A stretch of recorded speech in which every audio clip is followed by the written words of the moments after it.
Awaken. The movie is done, finished, yet you can't stop thinking about what happened afterward. You tremble from your fellow cast members being brutally killed and hurt, so much so that you can't find yourself sleeping like you used to.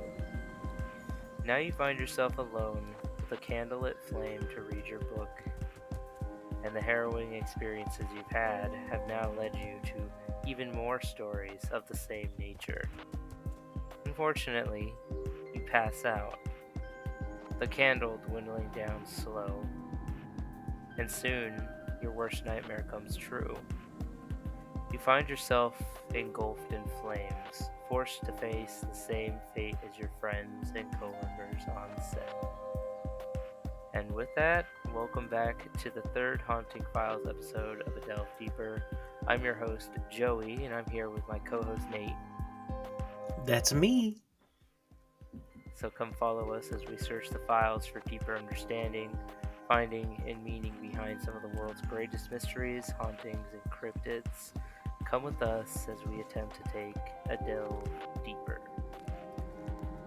And if you guys are coming back and you guys have seen all the stuff that we've been previously coming out with, we have a ton of things that have been going on this past week. We just came out with the most recent hearings that was going on, and I hope you guys really enjoyed that. It was definitely a longer form episode that we had, but I had a ton of fun with that one, and it was too important not to post up within the first week and some change, because we definitely needed some stuff that was we had some information to give out. But today we're gonna come to you with the experience of the Exorcist Curse. Ooh, spooky! And on this one, we're kind of going over the Exorcist movie and how that had so many bad, horrific things go on. And a lot of it, again, is I put this under a haunting file because it's said that there is a spooky ghost that haunts this entire set and everything. And ever since they've tried to attempt to recreate or do anything with the Exorcist films, they have had a lot of trouble kind of creating and making sure everything's good. But it's going to be great because I'm really, really excited to get into this one. Um, but the Exorcist Curse is a term used to describe the many accidents, injuries, and deaths that occurred during the production of the 1973 film The Exorcist. Ooh. And so there was a ton of shit that went on here, including like it happened with the crew, it happened with the people that worked on it, it happened with the sets, it happened with every little thing that you can think of. It happened on this stuff, and it's insane. It's actually crazy how much went down during this movie, and yeah, it we're gonna get right into it because man, it's a whole thing. And if you guys don't know, for instance, what The Exorcist is, it's a super old kind of horror movie based on a real life case from 1949 where Father William Bowdern performed exorcism on a 14-year-old boy. And they change a lot of stuff in the movie, like it goes from a boy to a girl, blah blah blah, just for namesake and everything to keep everything from exploiting the people that were involved. But this whole movie is about essentially this father, this priest, going to do an exorcism on this little girl, and it's his experience, and it was viewed and revered as one of the best horror films of its time, with uh, people vomiting in the theater, tears, crying, running out, leaving, disgusted, all sorts of things. And like, there's plenty of scenes in it where I can understand why. At the time, those visual effects are terrific, absolutely terrific, and I love them so much, and they're super awesome. And if you haven't seen the film, I highly recommend doing so, just because of the many people that worked on it did such a great job with it, and I could not have asked for a better case to review. But yeah, it's gonna be awesome to get to delve into this one, guys.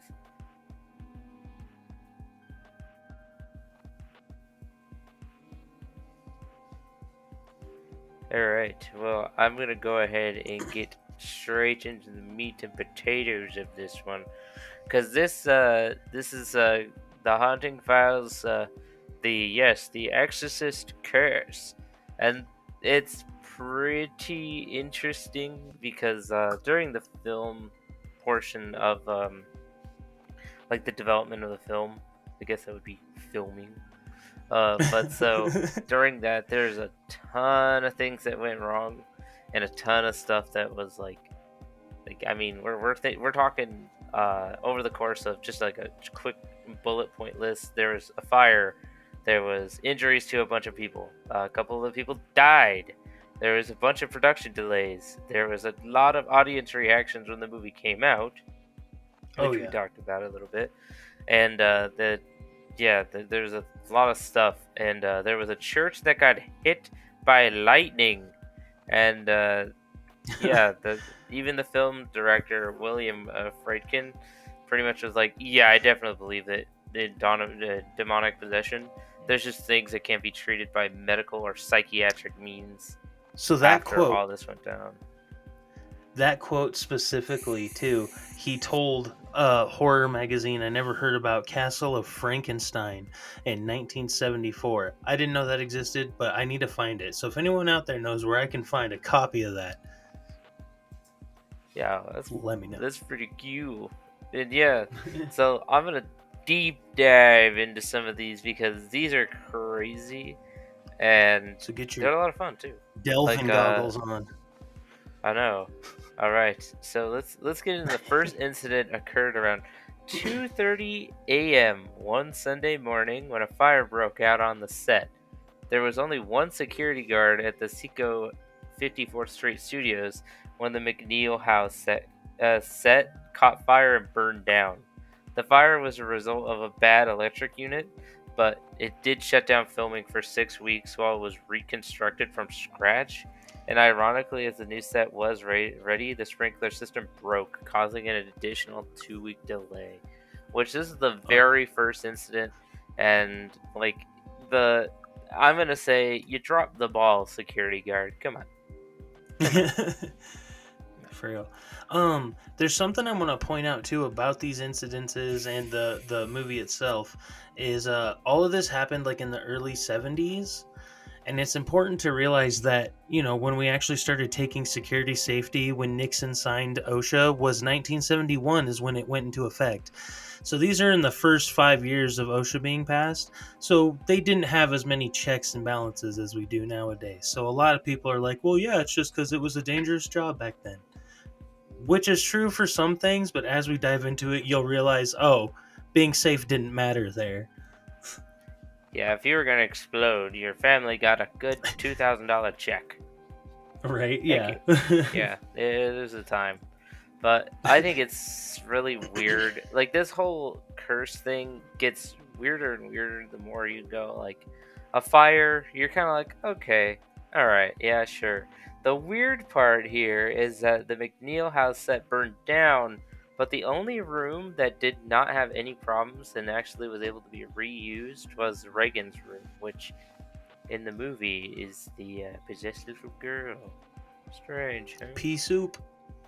Yeah, I'm just saying. It was also that was the most disgusting effect. Like you would think that would be like nothing. You're like, it's pea soup, and then like you look at it now, and I can't look at it. I can't look at Oh it the yeah, same. it's rough. I do love the I think it was Scary Movie 2 when they made fun of that scene. Yeah, man, I haven't seen Scary Movie in fucking forever, dude. That's a great movie. I'm gonna have to revisit the scary movies because I love them so much. But the next portion of this was actually with the actors themselves. So Ellen Burstyn and Linda Blair both suffered back injuries, and Blair later developed scoliosis. And just like these are quick cuts here, but like the carpenter cut off his thumb. Ooh. And then lighting technician lost a toe. A little weird. But a few of the actors did not escape any of these personal troubles, right? Like that's a big thing is just as Max von Sydow touched down in New York to film his first scenes, his brother died unexpectedly in Sweden, and von Sydow himself later became very ill during the filming. The Irish actor Jack McGowan died only 1 week after his character was killed by the demon in the movie. Jason Miller was stunned when his young son Jordan was struck down on an empty beach by a motorcyclist who appeared out of nowhere. The boy almost died, by the way. And Ellen Burstyn wrenched her back so badly during a scene when she was slapped by the possessed girl. And the stunt went badly awry, and she was laid in bed for several weeks afterward, causing a ton of delays. Which we can kind of go like, okay, Jack McGowan, like his character died, and then he's like, pretty much, I'm pretty sure he died in a car accident.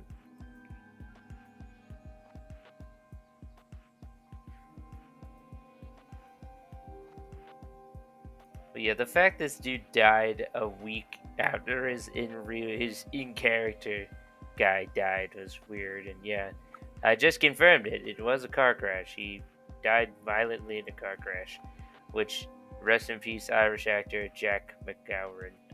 And yeah, that was crazy. That to me got me really really bad. And the other thing, like with Jason Miller, like his son was straight up in an empty beach. There was like I think 12 people on the beach at the time, and for a motorcyclist to crash out and hit one of the 12 people that happened to be the kid of the guy that was working the movie. It's fucking Right. crazy, man. It's way too coincidental after that one. Like again, with a few of these, you could be like chalk it up to, I guess, like coincidence, like the set burning. Like okay, maybe that's just like was just something that was bad. That was like we can explain it. You know, we did find out it was electrical. Maybe I could put that one out and be like, oh, it was just a faulty wiring, nobody's fault. Like the secondary stuff where it's like, oh, injuries, and it's like, my God, Ellen got smacked by the possessed girl. It went so bad that she basically, so she twisted out of line so much that it pretty much cracked one of her discs in her back. Which, how do you even fucking do that on your own? I mean, that's insane. That would take so much force on your part, and it wasn't even a real slap. It was a fake slap. So to me, I'm like, that's As crazy. someone who watches those slap boxing videos a lot, I can definitely say I've never seen anybody break their spine.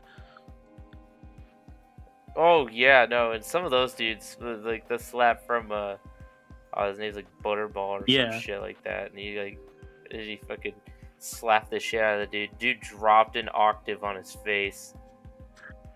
So yeah, I mean, it's fucking nuts. I've seen some injuries in that, and it's nothing like fucking cracked spinal disc. I'm like, Right? God That's damn. insane. And then the motorcyclist appears out of nowhere, almost killing the kid too. Like that's like I've been to the beach several times. I actually personally have never seen a motorcycle at the beach. I'm sure it has to happen. But just the fact that he just popped up and then was like, "Oh, look, a child." Like Yeah, it's like 1,000,001, dude. Literally, and these situations are all 1,000,000 to 1, and they just happen one after the other, and it's like Jesus for real. Christ.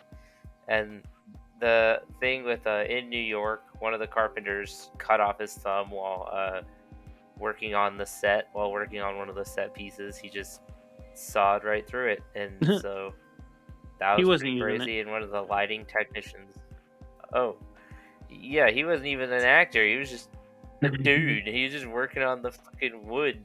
Yeah, I think that's actually important But to note too that not everybody that dealt with these types of problems was like an actor. In fact, most of them weren't actors. mm-mm. And like the lighting technician that lost a toe, when he was setting up the lights, he walked under them to make sure that they were all right. he dodged and it saved his life, but it took his Right. toe. And you got to remember, these people are wearing steel toes Yeah, too. That was one of the things that was the requirements on set later on. yeah, Yeah. So for sure, absolutely. It's pretty crazy to think about all the different things that have happened just with people around this movie, involved with this movie, and all the things that they've said after this movie, and then they made 6 more. yeah, it's so weird. And the location trip they were taking to Iraq was delayed from the spring, which was relatively cool, which is the reason they wanted to do it in the spring, to all the way to July, the hottest part of the summer there, which their temperatures in Iraq at that point were 130 and higher. Oh man, that's insane. Why would you do that to yourself? Well, that's the thing, is like it was supposed to be a quick Iraq trip for the spring Right. shooting, that it got delayed for whatever reason, and it's like, oh my god, like might as well. I mean, they have a deadline, obviously, but still, that's That is insane. so crazy. And out of the 18-man crew that was sent there, Friedkin lost the services of So 9 of half. them, in one time or other. Yeah, due to dysentery or Shout sunstroke. out to Oregon Trail. By the way, shout out to organs failing. God damn, that's insane. And to make matters worse, the bronze statue of the Neo-Assyrian winged demon Pazazu, which was packed in a 10-foot crate, got lost in air shipment from Los Angeles and ended up in Hong Kong, which caused a 2-week delay. So they were in Iraq for additional. Oh 2 yeah, weeks. and that name specifically, Pazuzu, like it shows up in a bunch of occult stuff. It's mentioned in the Hellraiser movies at one point, I believe. Like it's reported to be like kind of a troublemaking powerhouse. Well, and there's an entire person that is actually named them Pazuzu Algarad. He's a very odd person. He was an American murderer responsible for killing 2 men.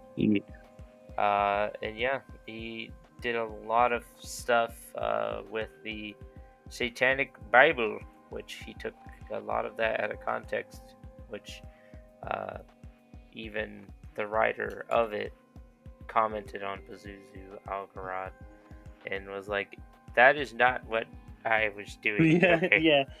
Yeah. He's like, that's not what I was doing, but part of my teachings is live your own truth. So I mean, So on the one Yeah. hand, killing people isn't terrible. Yeah, and then actually But, yeah, Satanists, like the New Age Satanists, the nowadays, they're actually like, most of them are like, just you do you and I'll do me, and that's like their whole thing anymore. yeah, it's strange. It's really strange, some of the stuff that went on here with involving Pazuzu, because Pazuzu is a demon from the ancient Mesopotamian Right. religion and mythology, and is like the main antagonist in this series. Yeah. Right? But it's like actually the king of wind demons, the son of Hanpa and the brother of Hamambaba, and he is associated with the forces of winds and mountains and is depicted with a rectangular head, large eyebrows, and long beard. Pazuzu was considered both extremely dangerous and destructive, but also considered a protector of homes from other demons. People would call upon Pazuzu for protection against other demons, such as Lamashtu, a lesser demon who ate newborns. Yum yum.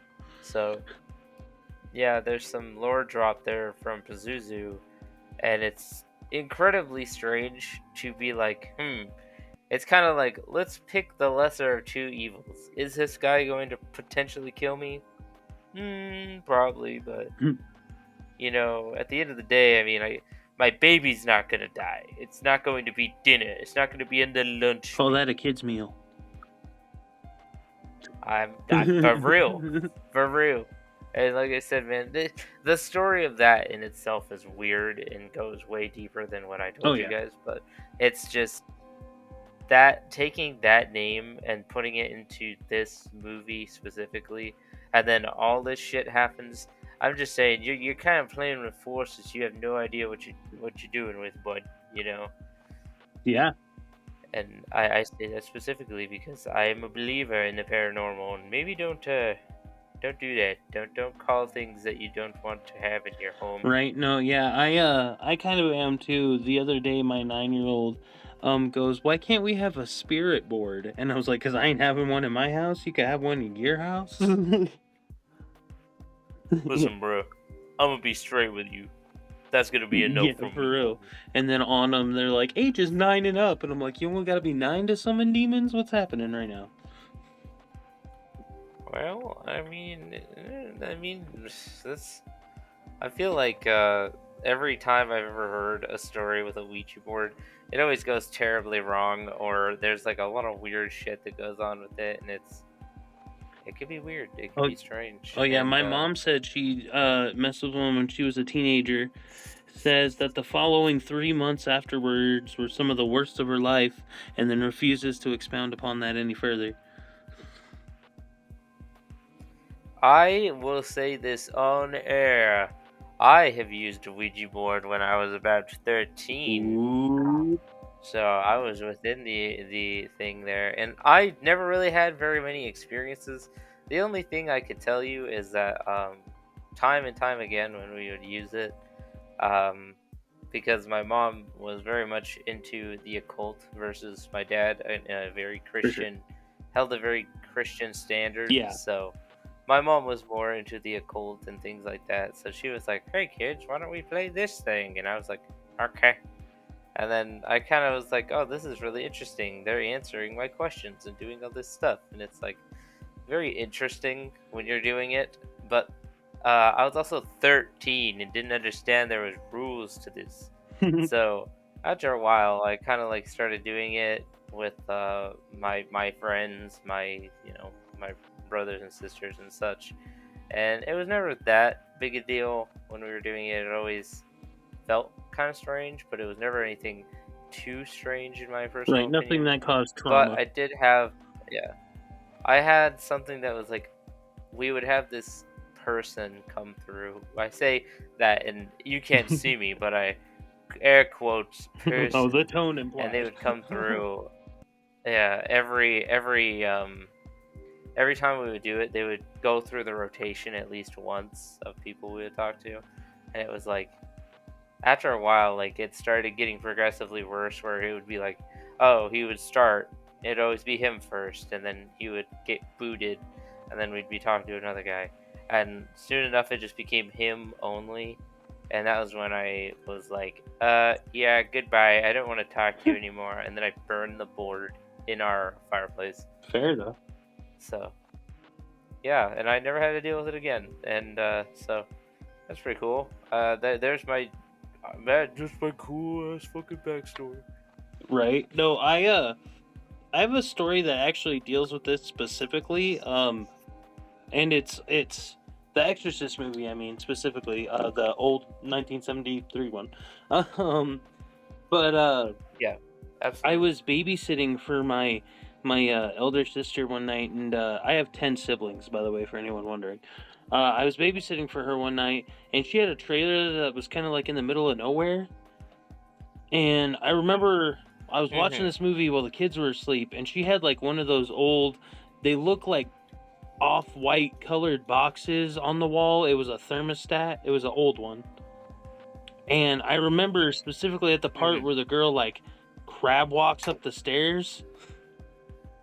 Oh yeah, that Yeah. fucked me up It when I was a started kid. shaking and I was like, "What the hell?" And something in me was like, "Dude, duck." And I did, and it flew off the wall with such force that it hit the wall behind my head and shattered cuz it was the cheap old school plastic.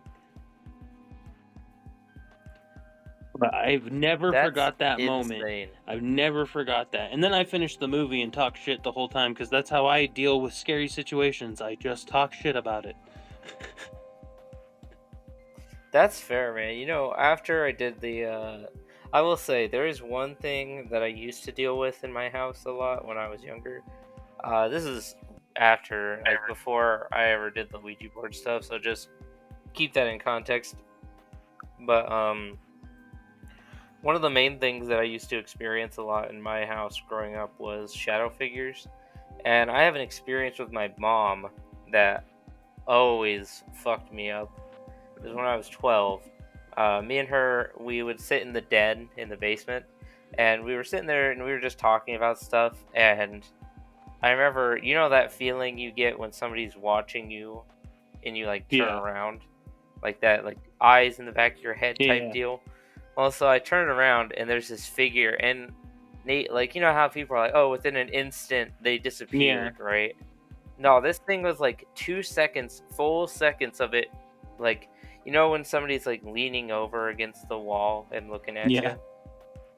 Like, if you were to look like a kid looking through the door and like trying to be sneaky Right. about it, you could detail the hands, detail the face, and it just like slowly crept back. And I remember it was probably one of the most terrifying experiences for me, just because like at the time I was with my mom, and my mom was facing the hallway, where I was facing the other way, so she could see it full on, and she said it was there for a solid 15 seconds. Oh yeah. We'll definitely have to do a shadow people episode because there's a lot to deal with that. But some of those freak me out. Yeah, they're strange, and I mean, like, at the same point, I had a lot of stuff going on with my dogs too. When I grew up with a lot of dogs, so yeah, it was interesting. But that's just a little shout out to the little things that are going wrong, because this that incident happened after my first time watching The Exorcist, just that same day. So it Oh was yeah. a little weird. Yeah, that stuff's A little weird. insane. But I'm gonna go into some quotes here, and Ellen Burst said, "I don't know if it was a jinx really, but there were really strange going-ons during the making of the film. We were dealing with some really heavy material, and you don't fool around with that kind of material without it manifesting in some way. There were many deaths on the film. Linda's grandfather died, the assistant cameraman's wife had a baby that died, and the man who refrigerated the set died. The janitor who took care of the building was shot and killed on his way home.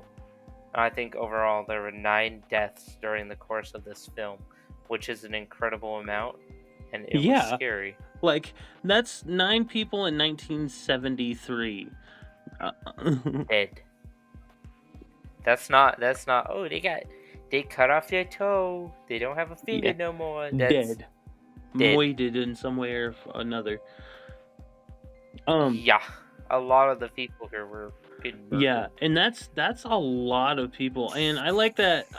She was like, you don't deal with that type of stuff every day, day in and day out, without it manifesting in some type of way, and you know that's true. There's a folklore beast. I think it's called a tulpa, where the like it's only alive because so many people believed in it. You know what I mean? You see it in fiction with fairies too. It's like Peter Pan. It was like if you said you didn't believe in fairies, you could kill the fairy, basically. You know, so it's kind of like Yeah. I definitely believe in manifestation to an extent. Now, don't get me wrong. You're not gonna be able to sit there and just say I want $1 million in my account every single day, and then it just magically shows up. But you could say that every single day, and maybe an opportunity might show up. I'm just saying that it's an interesting thing, because like So many people were affected. it almost makes me wonder about it. Yeah, a ton of people were affected. I mean, that's like without even counting the actresses and actors that were affected. Like, Ellen just name drops 9 people that fucking Yeah. died, and she didn't even mention the actor that died. Right. Like, that's 10 Yeah. right there. If you count Jack, he died, and then with everything else, there's like around 32 incidents, which That's a lot. is insane. And I have to go into this part because it's insane, but nothing else tragic really occurred on the set, death-wise, Yeah. is what they're saying. And strange events and odd coincidences, God, were reported during the post-production work on the film. And a quote from Friedkin is, "There were strange images and visions that showed up on film that were never planned or never operated on. There are double exposures in the little girl's face at the end of one reel that are completely unbelievable because they weren't placed there intentionally." Yeah, and that's back when like it actually was like a real like big metal circle with individual slots for every second of the film, you know. Yeah, it got me, man. Like it's got me. I 100% believe that this thing is haunted or some form of crazy. Oh yeah, You for know, sure. it how do you even begin to rationalize this? Honestly. Right? Yeah, it's too many for it to be a coincidence, but also it's too many where like there was no visible cause. So you know it's not like a Phantom of the Opera type situation. It's something that is unnatural or beyond natural, therefore supernatural happening. Yeah. It's strange enough to me because it's like we're dealing with real life stuff here. And although most of it's tragic and it really doesn't like these people are dead. They died in really horrific Oh yeah. ways and stuff like that, and it's like you can't just take that without being like, what the fuck?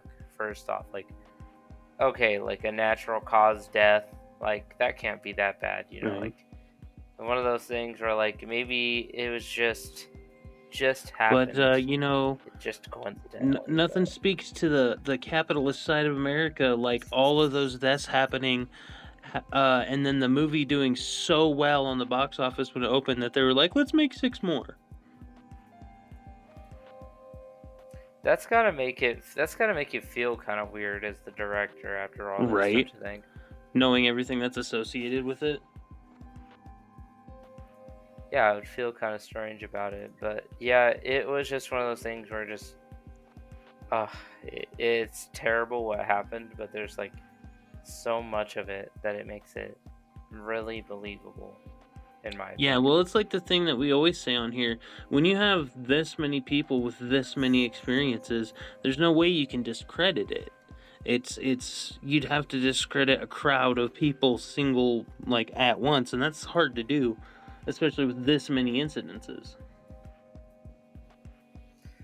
Exactly, and like I said, it's just And weird. not only did it affect all these people that worked on it, it affected people that went and saw it.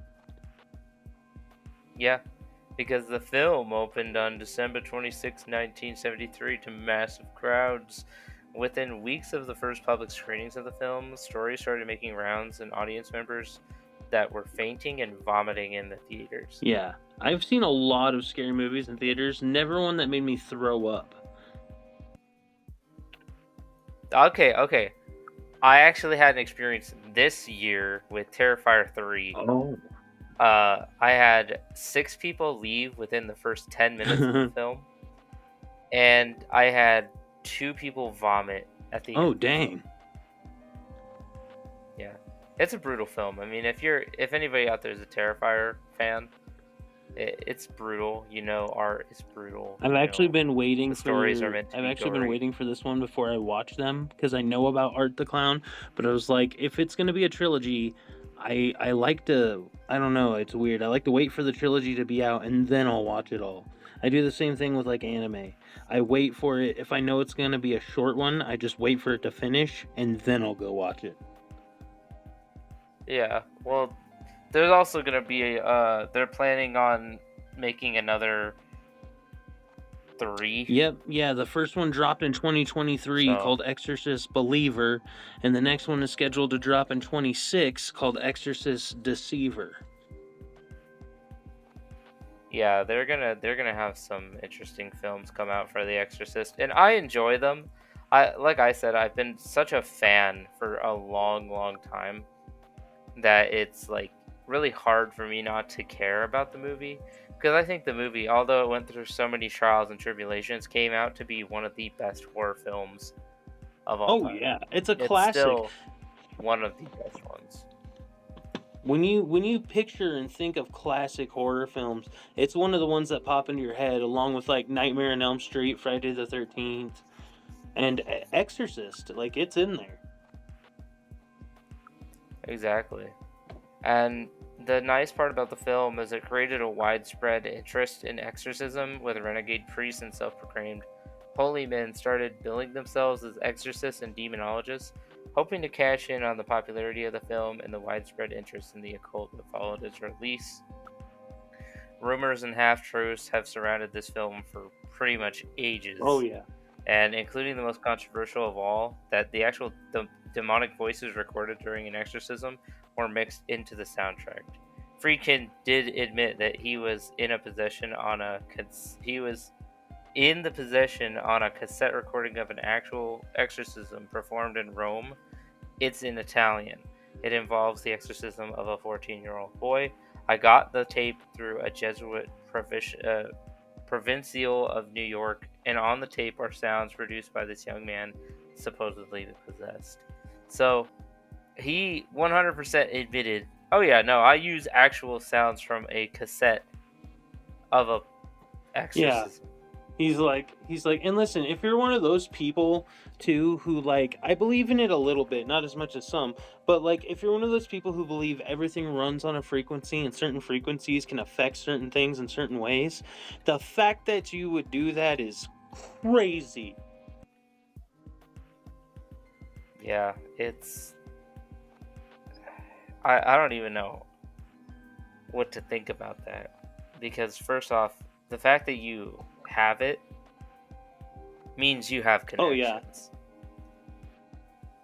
So, it feels odd, Yeah. man. And that's pretty much all I have on this entire thing. I have But- a.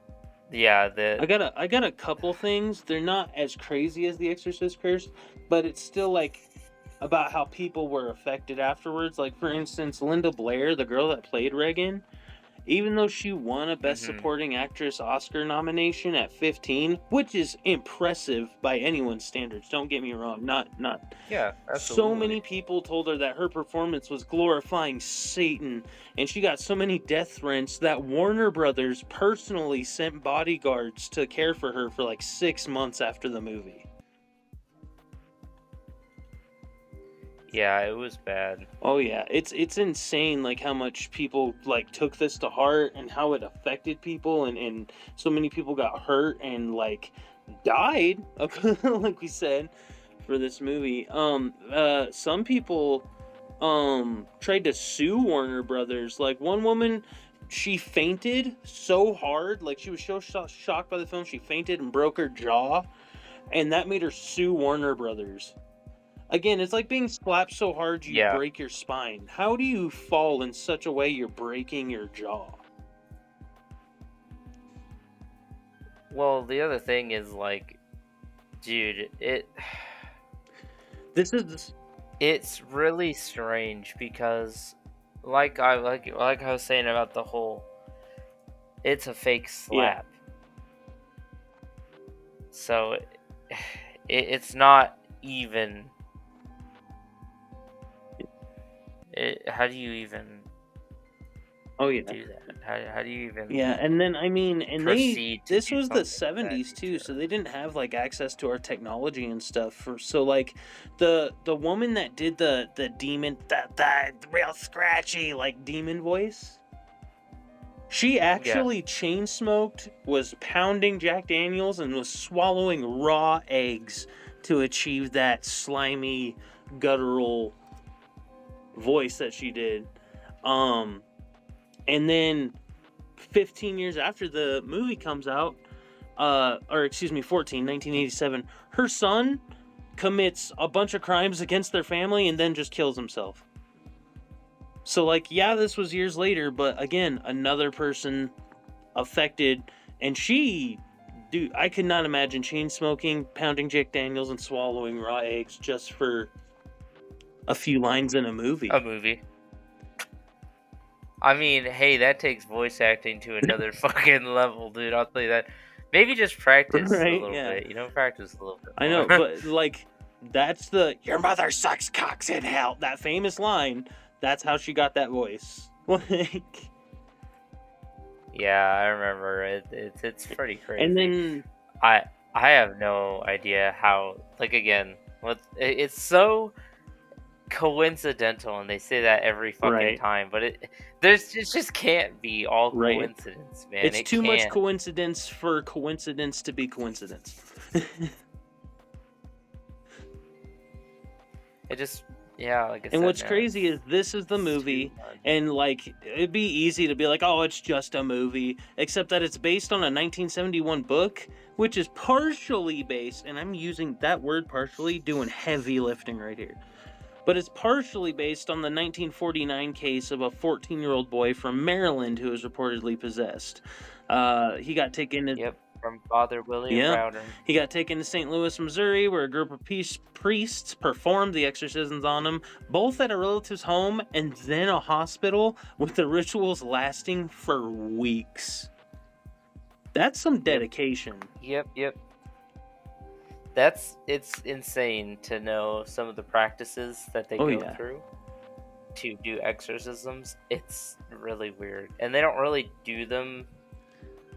And they don't do them anymore Right. publicly.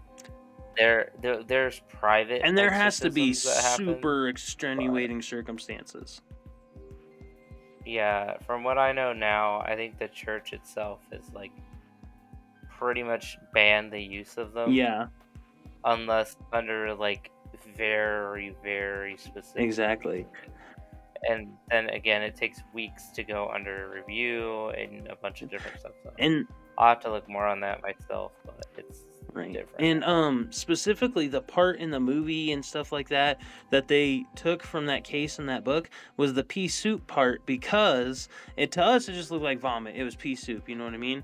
However, according to the St. Louis Post-Dispatch, the child spit a foul substance at priests, and they were asked, they're like, "Oh, you mean vomit?" And they said no, it was a foul substance, sticky and bad smelling.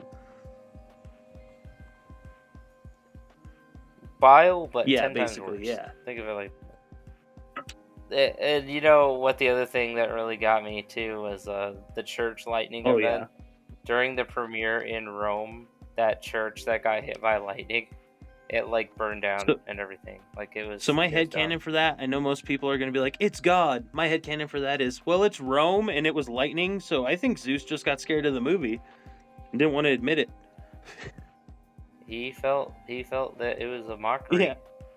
He just cast He's it like, down. do you know how many animals and things I possess to get things pregnant? Oh, I'm sorry. That's Greek mythology. Yeah, he has there's a lot that he's done. I would love to get into some other mythology, like get mythology files. Yeah, we can add that. Alien files, paranormal files, haunting files, and mythology files. Dude, I'd be so down with that. There's so much good mythology out there. I love them. They're good. They're just good overall. But yeah, like I said, this Nate, I can't just be even skeptical with this because like there's undeniable proof that all of it happened. Right. And it's You'd like, have to. It's like watching God. somebody get stabbed on the street, them turning to you and going, "Help! I've been stabbed." You looking dead in the eye and going, "No, you didn't." Actually, Yeah. I don't think so. It's still in there. Should I pull it out? I feel like you're overreacting. Honestly, put some dirt on it, man. Come on, just get up, dude. Get good, scrub. Just saying, man. Yeah, but that's all I had on the Exorcist Curse, was all that information about like the quotes and whatnot. But I mean, apart from now, I don't think they've had anything crazy happen on set that was announced of this film that just came out. A lot but- of the actors and even the directors said that there was kind of a awkward, unsettling feeling at first, but once they started going, they kind of found a flow, I guess. I still haven't seen the movie. I need to go watch it. Yeah, and like I said, from the movie so far that came out, like, it hasn't been nearly as cursed, right? Like, the other movies are like a little more Right. alright, and I like to think that it's because he added the recording to that Oh, first dude, I would movie. believe that. I would totally believe that.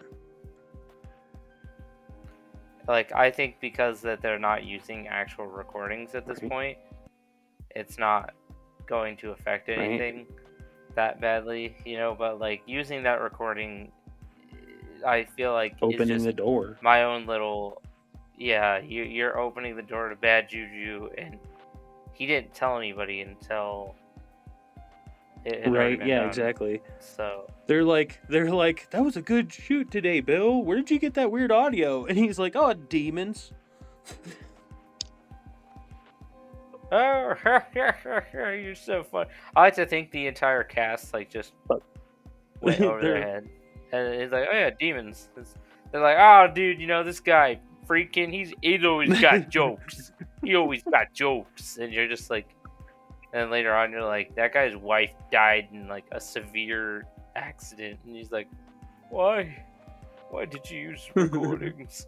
And it's like only now, and it's insane, dude, to think that like, I don't even know how the fuck I don't know if I would even feel comfortable owning that piece of memorabilia. Right. Well, it's like Zach Baggins from Ghost Adventures or whatever. He has like that haunted museum with all the haunted stuff in it, and I'm like, why would you do that to yourself? Why are you getting this all in one area? I can understand the attraction to it, but at the same time, it's like, oh my god, like the fact that it'd be like if I was like, oh yeah, this ancient knife was used to kill thousands in the Aztecian times. Use it as a prop in this movie. You're like, This pendant Okay. contains the actual blood on one side of Vlad the Impaler and a curse saying should it break, he'll be resurrected as a terrible monster on the other side. Go ahead and shoot me a commercial with it. and by the way, I just want to let you guys know that I had dropped it on the way here. Yeah. So it's a little cracked, but nothing to worry about. I wouldn't drop it a second time, but why are you swinging that? No, that is just... Please, no, test it. You can step on this thing. It doesn't break. Look. Will not break, will not break. I It don't broke. Oh, man.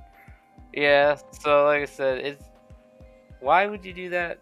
I don't know. Why wouldn't you tell the people that were working on it with, like, for you to keep it a secret from everyone else kind of speaks volumes to me about, like... That's the type of person that gets bit during a zombie apocalypse and tries to hide it.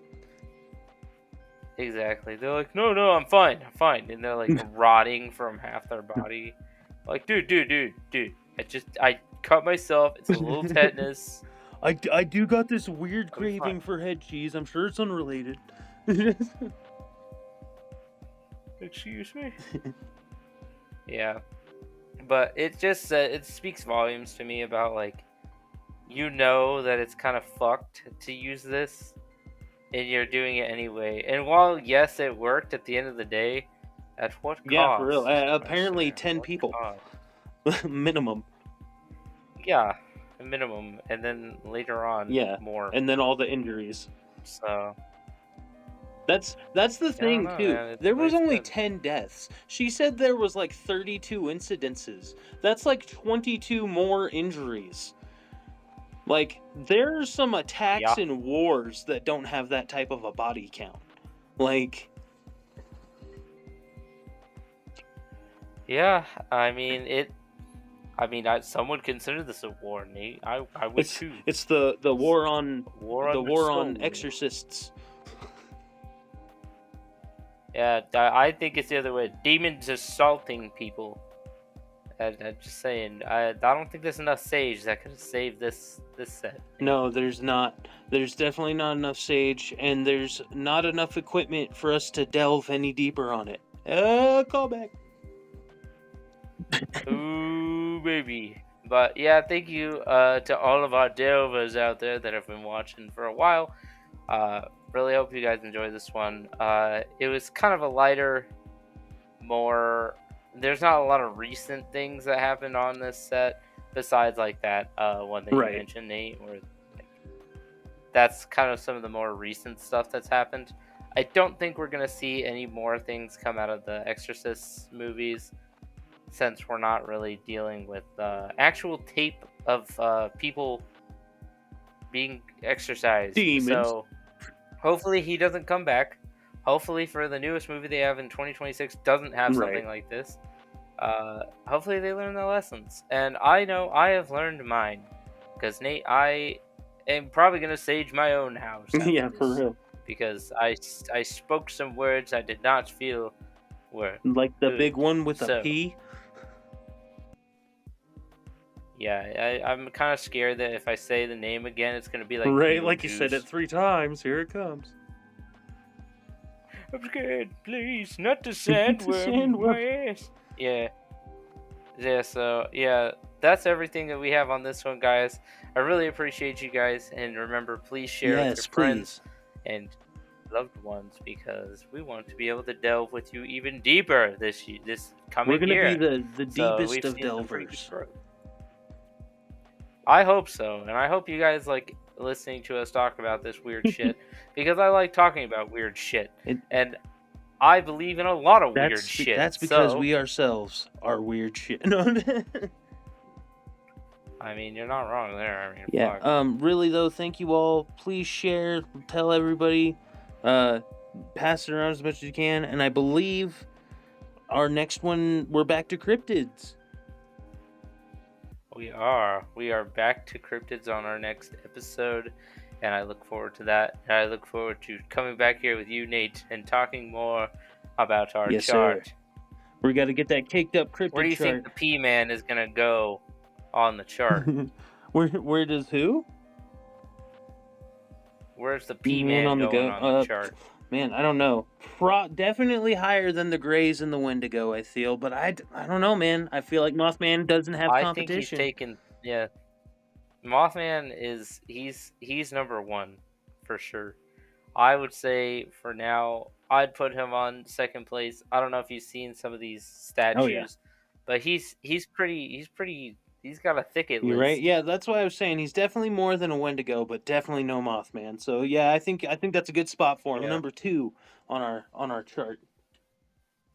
So we got Mothman, the P-Man, we got the Wendigo, and then finally we got the Greys. That's all we got so far. Well, then we're gonna have to Jersey Devil and get Jersey more into that.